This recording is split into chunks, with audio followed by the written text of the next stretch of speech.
En la Biblia nosotros encontramos misterios, temas, frases que provocan preguntas. Como dice Pedro en 2 de Pedro 3:16, cuestiones difíciles de entender. Por medio de preguntas y respuestas vamos a llevar a cabo una serie sobre un tema de difícil interpretación que presenta una verdadera antinomia. La palabra antinomia se refiere a una contradicción o conflicto aparente entre dos principios, leyes o ideas que, aunque parecen ser incompatibles, coexisten en un mismo contexto. Se usa cuando usted tiene dos teorías, ambas son verdad en sí mismas, pero nos cuesta reconciliarlas. Es cuando presenta un antinomio.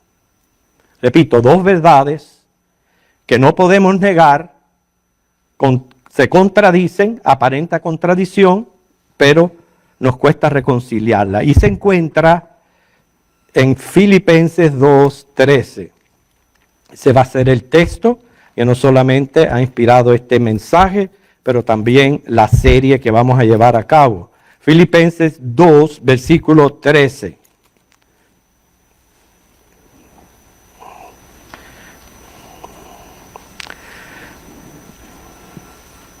Dice, porque Dios es el que en vosotros produce así el querer como el hacer por su buena voluntad. ¿Cuál es el antinomio que estamos presentando? Bueno, número uno, por un lado, dice que Dios produce el querer como el hacer por su buena voluntad. Por otro lado, Dios requiere y espera del hombre una respuesta voluntariosa. Es más, soberanamente Él nos hizo seres a su imagen y esto implica de propia voluntad. Entonces, ¿cómo reconciliamos esto? ¿Cómo reconciliamos el hecho que Dios produce ese querer como el hacer, pero a su vez espera una respuesta voluntaria? Esto es más importante de lo que nosotros pensamos. Porque cuando hablamos de un querer, está involucrando mente y corazón. En la mente y en el corazón es donde se formulan y se toman decisiones. Pero hacer ya involucra la voluntad, es llevar a la práctica, a la acción, dichas decisiones. Para poder tener mejor luz en entender el texto y arreglar esta dificultad, vamos a necesitar comprender tres temas que van a formar parte del mensaje. Número uno, la soberanía de Dios, su control y voluntad. Número dos, el libre albedrío. Y número tres, el hombre un agente libre y responsable. Esos son los tres temas. Y vamos a comenzar con el primero, la soberanía de Dios, su control y voluntad. Hermano, Dios se respeta a sí mismo. Él es fiel a su propio designio. Según Génesis 1, 26 al 27, Él nos creó a su imagen. Y esta imagen precisamente incluye pensar, sentir y actuar. Él no nos hizo títeres, robots, mecánicos, sino entes capaces de pensar, sentir y decidir por uno mismo. Y la voluntad es imprescindible en la relación personal con Dios.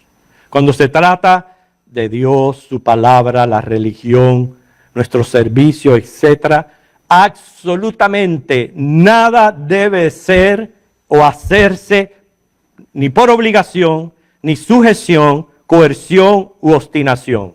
Nada, absolutamente nada. Todo lo que Dios quiere, lo quiere de voluntad. Inclusive entendemos cómo Dios se respeta a sí mismo. Él no impidió que Caín matara a Abel. Lo dice Génesis 4:7, que ya esto Caín lo había propuesto en su corazón. Tampoco cuando la torre de Babel y aquellos postdiluvianos cosieron ladrillo mezclado con asfalto para construir la torre, precisamente en un lugar donde carecían de los materiales propios de construcción, aún así lo hicieron. Y eso nos está mostrando que nosotros los hombres no presentamos reparo alguno cuando queremos hacer algo. Inclusive dice Génesis 11:6, que el mismo Dios dice, nada les hará desistir ahora de lo que han pensado hacer. ¿Qué hizo Dios? Interrumpió la comunicación, creando idiomas, y hoy me know English.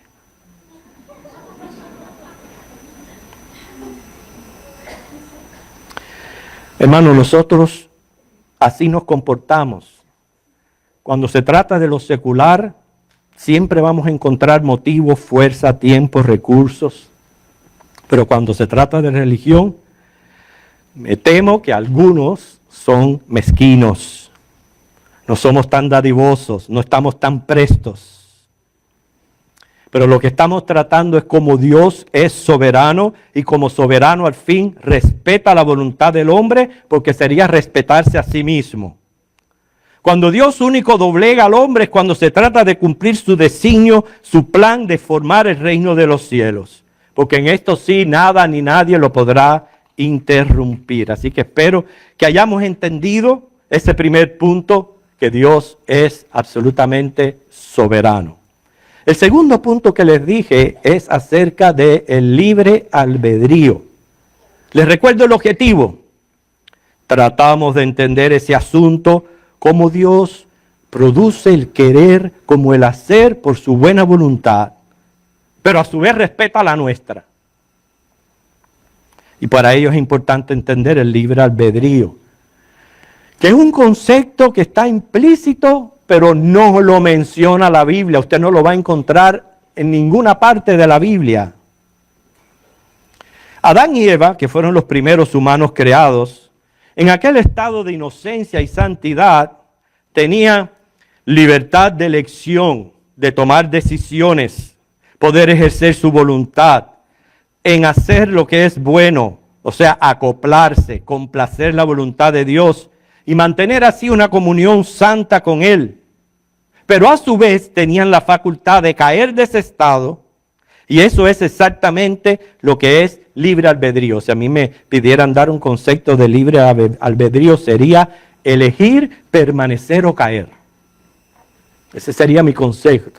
Elegir, permanecer o caer. Eso solo lo tuvo Adán y Eva. Podían haberse mantenido santos, pero también tenían la facultad de caer. Es por eso, entendemos por qué Dios les da una ley. Era una ley para probar la fe. Aún no existían los 10 mandamientos. Pero Dios pone aquella ley para probar ¿qué? El intelecto, el corazón y la voluntad. Procurando que con conocimiento le amaran y le fueran fieles. Eso es lo que Dios busca. Por eso es que aquí no hay obstinación. Dios nos quiere que le amemos de corazón y le obedezcamos con puro gusto.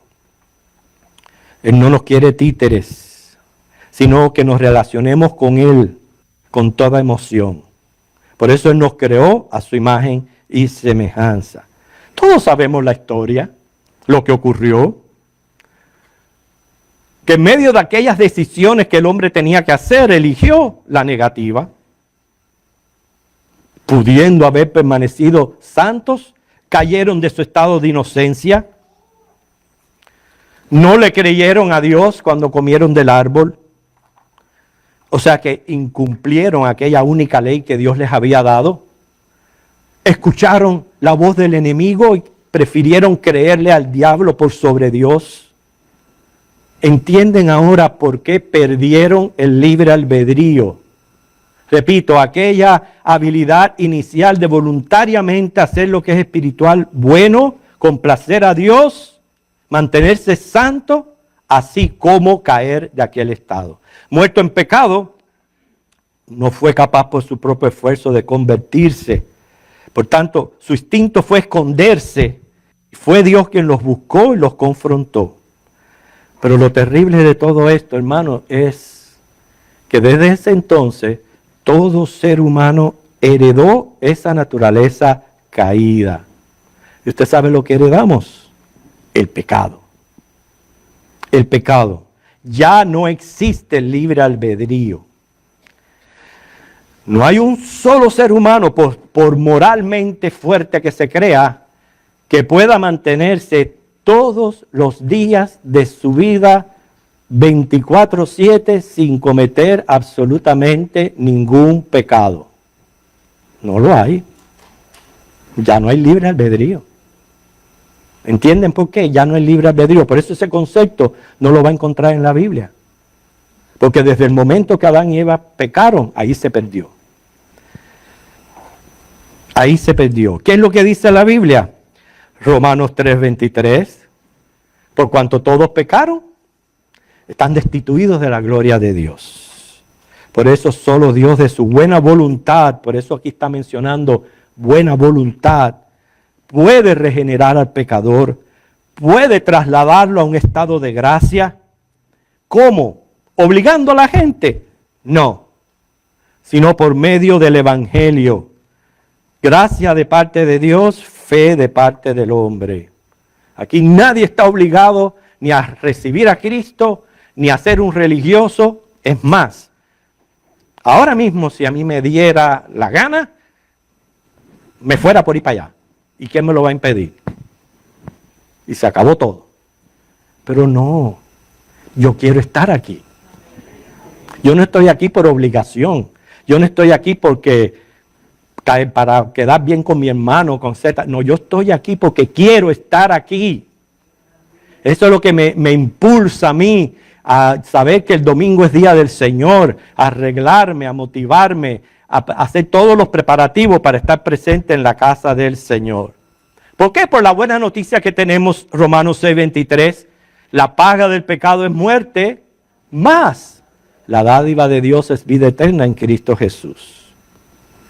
Es entonces que es obra de gracia divina influenciar nuestra voluntad para que libremente respondamos en fe y hacer lo que es espiritualmente bueno. Es como único. Hacemos lo que es espiritualmente bueno. Hermanos, esta es la condición nuestra. Antes de Cristo, nuestra naturaleza era pecar. Pecar, no teníamos conciencia de Dios, ni nada de eso, era pecar. Cuando recibimos a Cristo, experimentamos una regeneración, un cambio de naturaleza. Aunque seguimos siendo pecadores, pero ahora ya queremos agradar a Dios. Y lo que resulta es en una lucha espiritual. Todos los días de mi vida estoy en lucha espiritual. La carne por un lado demandando satisfacción y el espíritu por el otro contristándome. Y entonces es una guerra. Hay veces salgo victorioso, otras veces caigo, pero esa es nuestra condición actual. Cuando Cristo venga y nos lleve, dice que va a haber una glorificación de nuestra naturaleza. Quiere decir que entonces vamos a ser santos por la eternidad, sin el potencial de caer en pecado. ¿Ve que todavía no hay libre albedrío, aún en la eternidad? Porque entonces vamos a ser santos para siempre. Así que debemos de entender el libre albedrío. El tercer punto, hermanos, el hombre es un agente libre y responsable. Ya sabemos que siempre que usamos la palabra libre, nos referimos a un ser autónomo, volitivo. Escogemos nuestras propias decisiones. Decisiones que nacen en el intelecto, las procesa el corazón y entonces se llevan a cabo en acciones. En esta condición yo sigo siendo una criatura sujeta al Creador y a su voluntad. Ejemplo en cuanto a nuestra existencia.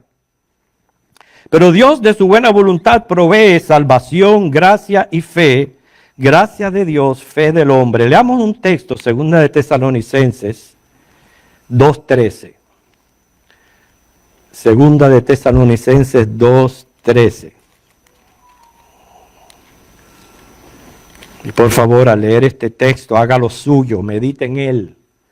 Permita que la palabra de Dios cale hondo en su mente y corazón. 2 de Tesalonicenses 2:13. Pero nosotros debemos dar siempre gracias a Dios respecto a vosotros, hermanos amados por el Señor, de que Dios os haya escogido desde antes el principio para salvación, mediante la santificación por el Espíritu y la fe en la verdad.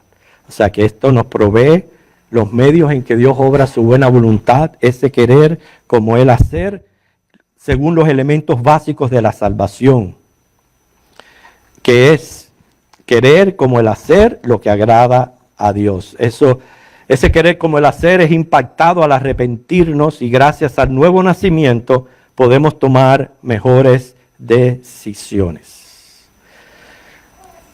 Hemos entendido entonces la frase en cuestión, atendiendo a qué, a la soberanía de Dios, al libre albedrío y a nuestra responsabilidad humana. Es como debe concebirse este querer como el hacer y la buena voluntad de Dios. No pretendamos entender la parte de Dios. Enfoquémonos en entender nuestra parte, lo que nos toca a nosotros. Y es cómo respondemos a la gracia de Dios. ¿Por qué es tan importante? Porque, hermano, está involucrada la vida del alma. Nuestro destino eterno está involucrado en esto. Por eso es que es sumamente importante. De la buena voluntad de Dios, Él envió a Jesucristo a este mundo, a esta tierra, con el único propósito de ser sacrificado, de derramar su sangre en la cruz para cubrir nuestro pecado, sustituirnos en nuestra condena, pagar la sentencia para entonces que pasemos de un estado de muerte a vida. Eso nos vino de la buena voluntad de Dios. Pero cada uno es responsable de responder a esta gracia. La verdad que la indecisión es lo peor que hay. Le preguntaron a uno, oiga, ¿a usted le resulta difícil tomar decisiones? Bueno, sí y no. Oh.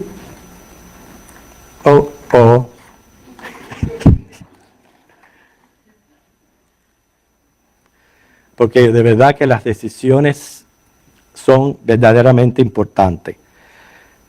Esto es lo que vamos a aplicar y llevar a nuestras casas, especialmente si ya tomamos la decisión de recibir a Cristo como el Señor y Salvador de nuestras almas. Cuando Dios nos hable, nos llame o nos encomiende algo, respondamos con fe y obedientes a su voz. Se dice que después de Dios el segundo poder más grande es la decisión. Porque las decisiones tienen repercusiones, tanto positivas como negativas, temporales y hasta eternales. Y esas decisiones envuelven ese querer como el hacer. Hay decisiones que tomamos a diario que no tienen mucha relevancia. Por ejemplo, usted se levanta y escoge las medias que se va a poner ese día. El color de media no ni le va a hacer, ni le va a quitar, ni menos va a afectar a otro. Usted tomó esa decisión y ya. Pero hay otras decisiones que sí se deben considerar. Muchas otras en la vida. Y que yo soy totalmente responsable por ellas. Soy responsable por ellas. Hermano, nunca permita ningún tipo de coerción de parte de nadie. Usted es un agente libre. Porque esa es como Dios nos hizo, libres.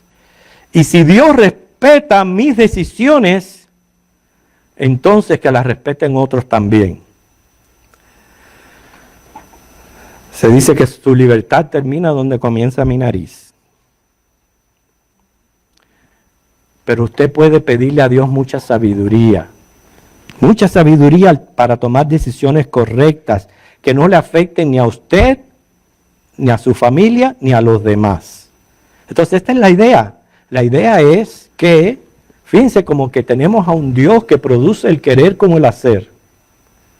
Pero que yo soy un ser libre, Él me creó libre. Entonces lo que yo mejor hago es encomendarme a Dios y decirle, mira Señor, yo no puedo, ayúdame tú. Ayúdame a tomar decisiones correctas en mi vida. Dame sabiduría. Santiago lo dice, que si te falta sabiduría, pídasela a Dios y Él te la da.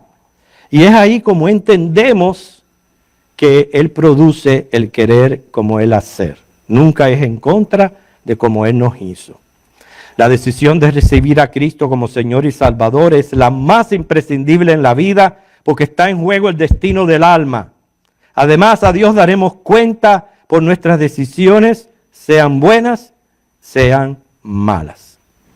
Pero como yo les dije, hermano, este tema de responder a el querer como el hacer, tema difícil, surge varias preguntas y es lo que va a formar la serie, porque tenemos una pregunta.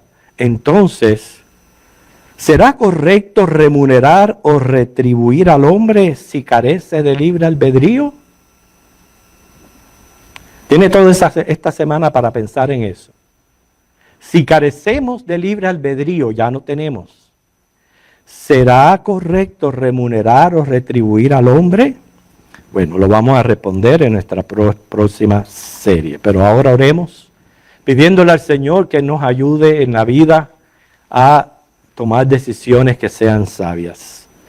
Te damos gracias, Dios, porque podemos contar contigo. Te damos gracias porque podemos rendirnos a ti, someternos. Sabiendo que somos seres libres, así tú nos hiciste, poder, Señor, doblegar mi voluntad para adaptarla a la tuya, para que se acople a tu voluntad. Porque tu voluntad, como dice el mismo texto, es buena. Tú quieres lo mejor para nosotros, no quieres hacernos daño, no quieres evitar consecuencias drásticas. Has provisto inclusive a Jesucristo para que podamos resolver el problema del pecado. Pero somos nosotros los que necesitamos sabiduría, mucho discernimiento, para que tú nos ayudes en esta vida y a diario a tomar decisiones que sean sabias y correctas, que no nos causen daño, que no dañen a los demás. Así que Padre Santo, en esto sí oramos, que sigas produciendo en nosotros el querer como el hacer, porque nos sometemos a ti. En el nombre de Cristo, amén.